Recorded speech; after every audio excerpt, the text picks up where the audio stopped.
reer tiktokow walli waad ceebowdeen gabdhihiinniina waa idinka baxsan laayihiin soo maaha oo waxaan idinkaga digayay maalin walba ilaahay wuxuu leeyahay ina aladiina yuxibuuna an tashiica alfaaxishatu fi aladiina aamanuu lahum cadaabun aliimun fi dunya walaakhira. assalaamu calaykum waraxmatullahi wabarakaatuhu.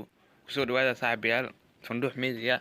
maanta waxaa kaga hadli doonaa sheekh caan oo kasoo hadlay arrinta Ayuuni. fadlan haddii aad tahay taageero Ayuuni muuqaalkan aan ka aragno laagiisa habato insha Allah.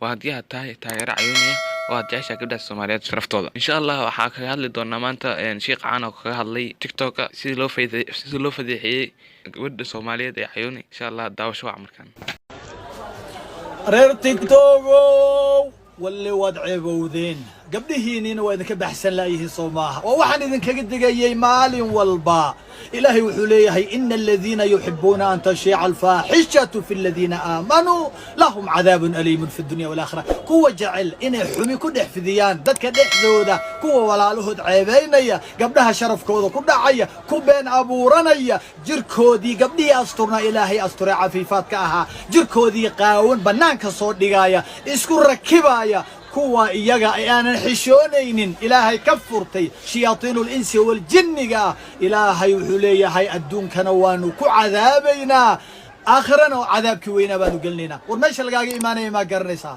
hadday gacmuhu ku angegaan, indhaha ilaahay kaa rido, dhagax uu ku beel, wadnaha uu ku istaajiyo, kankar iyo balaayo hadday kugu dhacdo ka waran. war ka xishooda gabdhaha qiimiga badan. allah idin barakeeyo.